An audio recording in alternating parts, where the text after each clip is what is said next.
여기는 벌써 119에 이송된 상태였고 그때 현장에 오빠 있었고 그 대상자 그 여자분이 계셨는데 그날 방에서 애를 놓았다고 그랬어요. 예.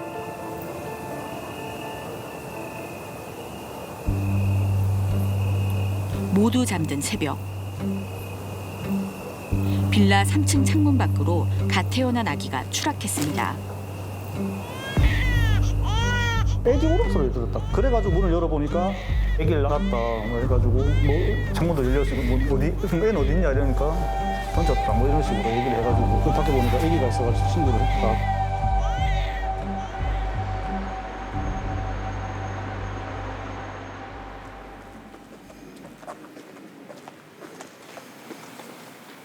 아기는 공터에 쌓인 쓰레기 더미 위로 떨어져 다리 골절 정도에 그쳤습니다.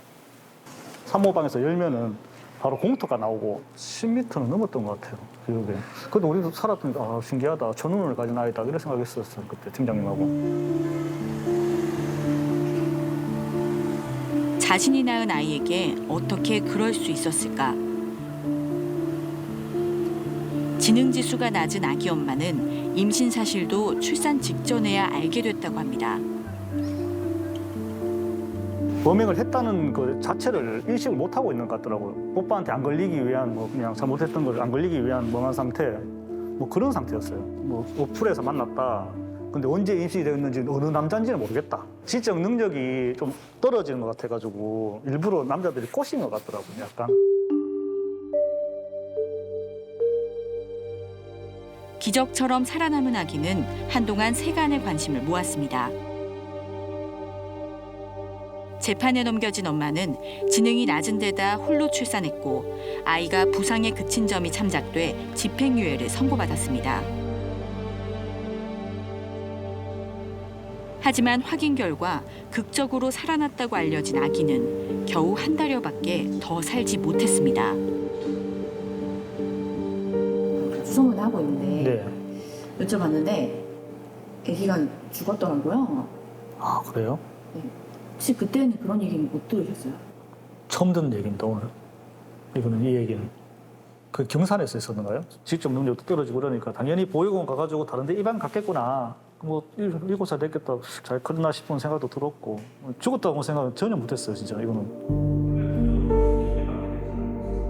담당 형사는 충격을 받은 듯 했습니다.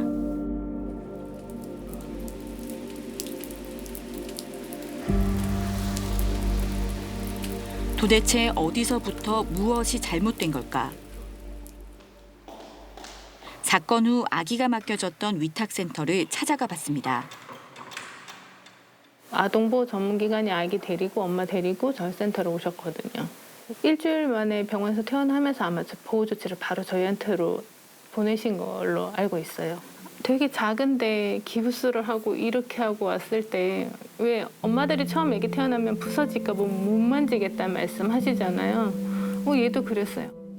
아기는 한 달 동안 위탁 가정에서 보살핌을 받았습니다. 조금씩 이제 눈 뜨고 웃고 눈 마주침하고 아기가 그 한 달을 크면서 굉장히 성장이 막 일어났거든요. 살도 막 이렇게 찌는 게 보일 만큼. 그래서 너무 이렇게 반짝반짝 예뻐진다. 위탁 어머님이 너무 예뻐하셨고요. 복귀가 아니었으면 이 집에서 위탁 하신다고 하셨어요.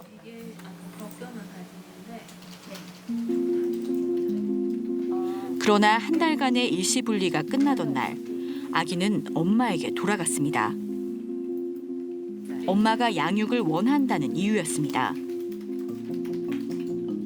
부모와 외삼촌은 처음에는 아동에 대한 양육 의사를 밝혔으나 재위탁이나 입양으로 입장을 선회한 적이 있었습니다. 그래서 가정 복귀된 이후에는 저희가 입양 기관을 통해서 입양 진행 과정을 모니터링했었고 양육 점검을 그때 하려고 했었는데 이제 친모가 그 검찰에 조사를 받는 입장에서 그때 약간 어긋나가지고 우리가 위탁해 줄 수는 있다까지는 말씀드리고 엄마가 아기를 키울 수 있을 것 같지가 않다라는 의견까지 저희는 드렸었어요. 양육하실 수 있을 만한 인지 능력이 되지 않으시고 그리고 아이를 양육할 만한 모성이 그렇게 있지 않으신다는 생각이 너무 들었었어요. 젖을 먹인다거나 네. 아니면 어떻게 목욕을 시킨다거나 네. 양육하는 거에 대해서 질문들을 하면 답변을 거의 하실 수가 없었고요. 불길한 생각들이 떠나질 않았습니다. 아기를 이렇게 들고 가셨어요.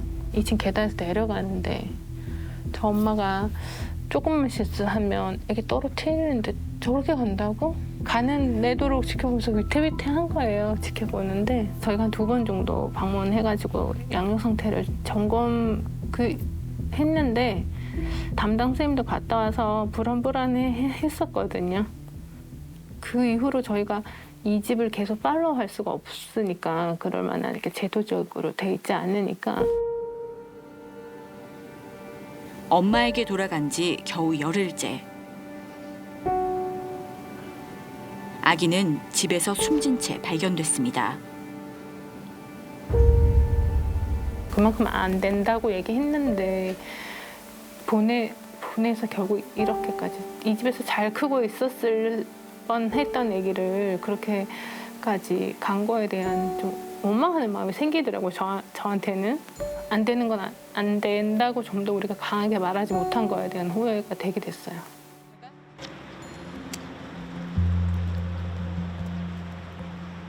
국과수 부검 결과 아기의 직접 사인은 밝혀지지 않았지만 두부 손상과 관련된 걸로 추정됐습니다. 아기의 머리에 사망 직전 생긴 것으로 보이는 뇌출혈이 곳곳에서 발견됐습니다. 아주 국소적으로 형성된 지주막하 출혈이 그 뇌 아랫부분 이런 곳에 드문드문 산재해 있는 것은 부검 당시 확인이 됐습니다. 사망 당시나 뭐 거의 하루 이내 뭐 이렇게 생긴 거로 봐야 되지 않을까. 혼자 어떤 활동을 하면서 머리에 충격이 가해져서 뇌출혈이 생긴다 이렇게 볼 수는 없고 머리 부위에 외력이 작용했고 이런 게 이 아이의 사망의 원인일 수도 있겠다. 엄마는 사망 경위를 경찰에 제대로 진술하지 못했습니다. 결국 아기의 죽음은 영아급사로 처리되며 미궁으로 남았습니다. 그 용어 그대로 1살 미만의 아기가 갑자기 사망했다라는 것만을 나타내는 말이지 어떤 원인으로 어떤 상황으로 인해서 사망하게 됐는지를 나타내는 말은 아니기 때문에 앞으로 이게 부검에서는 나오지 않으니 추가적인 조사가 필요하다는 의미의 어떤 그런